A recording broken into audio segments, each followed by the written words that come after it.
ขอกับสุขสบายดีพี่น้องบรรดาแขกบรรดาทัตตุกเกียรติก็พี่น้องนอพี่น้องทั้งด้านหนาเวทีเบอร์สุขุสุขคนพี่น้องบ้านทงบ้านทาบ้านใต้บ้านเหนือเฮานอ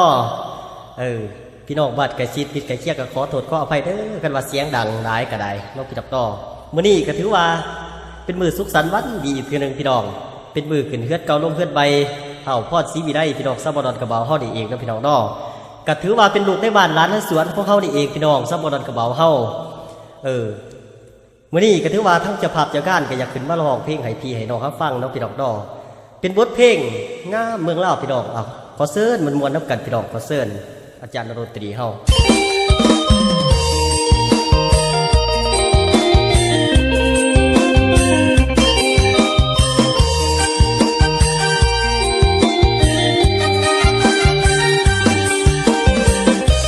ขอเซิร์นมันมวนน้ำกันเนาะ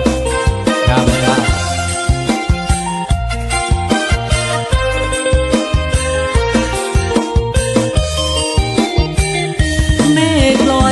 ใจสายลมพัดเป่า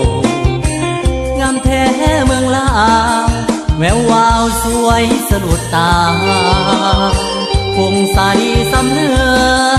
งามเรือสุดพันละนาอุดมใสบ่แก้นำทาสมเศร้าป่าซามีสุขทั้งปวงเขตแคว้นแดนในหาใส่ที่เทียบกันน้ำของน้ำทาประสานกอดใจเมืองหลวงสยามบุรีที่นี้ยังฟังในสวงเรื่องจันทร์เสียงขวาจากมาแสนหวังคืนนั้นราตรีเสอสันเรียงจันทร์นครหลวงใจหลายล้านดวงขอน้อมนมัสการบริคำใสคำมวนทบทวนให้ใจใฝ่ฝันสวรรค์เกติสาละวันตำนานเมืองไดโนเสาร์จำปาเบ่งขาวสาวลาวพี่น้องคิดพอดเสกองนวลน้องงามแท้นอเจ้าอัตตปือยาเห็นแล้วไอ้หายโศกเศร้าก่อนทางองค์แสนเมืองเก่าให้คู่เมืองลาวไปกาลนาขอเซิร์นเนาะเอาความมวนมาซื้อน้ำกันเนาะพี่น้องเนาะมื้อนี้เป็นมื้อสันวันดีเนาะเชิญ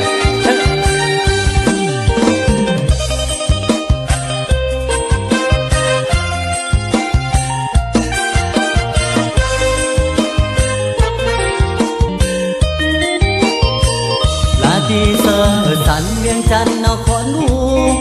วง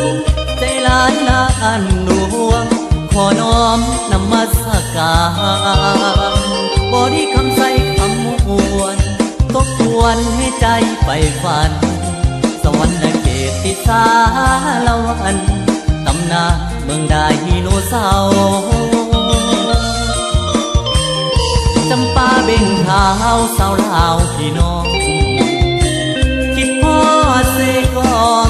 นวลน้องงามแท้นอเจ้าอัตตปือยาเห็นแล้วไอ้หายโศกเศร้าบอนทางองค์แสนเมืองเก่าให้คู่เมืองลาวไปกา